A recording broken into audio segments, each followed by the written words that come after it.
I hope you're ready for us to carry on with George's marvellous medicine. George begins to make the medicine. George took an enormous saucepan out of the cupboard and placed it on the kitchen table. "George!" came the shrill voice from the next room. "What are you doing?"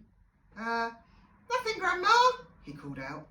"You needn't think I can't hear you just because you closed the door. You're rattling the saucepans." I'm just tidying the kitchen, Grandma." Then there was silence. George had absolutely no doubts whatsoever about how he was going to make his famous medicine. He wasn't going to fool about wondering whether to put in a little bit of this or a little bit of that. Quite simply, he was going to put in everything.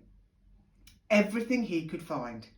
There would be no messing about, no hesitating, no wondering whether a particular thing would knock the old girl sideways or not. The rule would be this: whatever he saw, if it was runny or powdery or gooey, in it went. Nobody had ever made a medicine like that before. If it didn't actually cure Grandma, then it would anyway cause some exciting results. It would be worth watching. George decided to work his way around the various rooms one at a time and see what they had to offer. He would go first to the bathroom. There are always lots of funny things in a bathroom. So upstairs he went, carrying the enormous two-handled saucepan as he went before him. In the bathroom, he gazed longingly at the famous and dreaded medicine cupboard, but he didn't go near it. It was the only thing in the entire house he was forbidden to touch. He had made solemn promises to his parents about this, and he wasn't going to break them. There were things in there, they told him, that could actually kill a person, and although he was up to give Grandma a pretty fiery mouthful, he didn't really want a dead body on his hands. George put the saucepan on the floor and went to work. Number 1 was a bottle named Golden Gloss Hair Shampoo. He emptied it into the pan.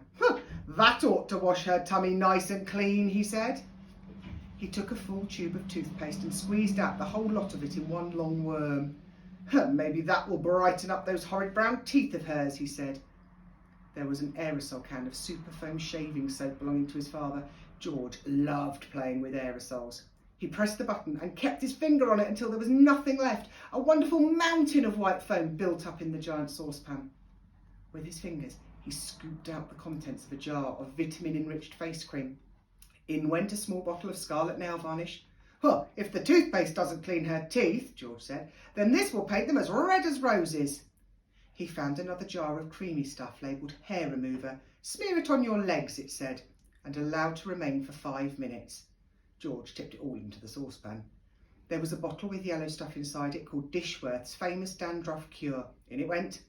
There was something called Brilliant for cleaning false teeth. It was a white powder. In that went too. He found another aerosol can. "Nevermore Ponking deodorant spray, guaranteed," it said, "to keep away unpleasant body smells for a whole day."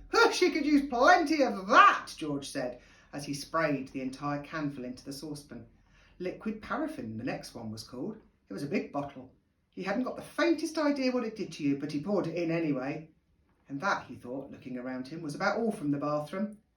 On his mother's dressing table in the bedroom, George found yet another lovely aerosol can.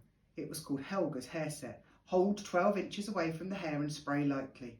He squirted the whole lot into the saucepan. He did enjoy squirting those aerosols.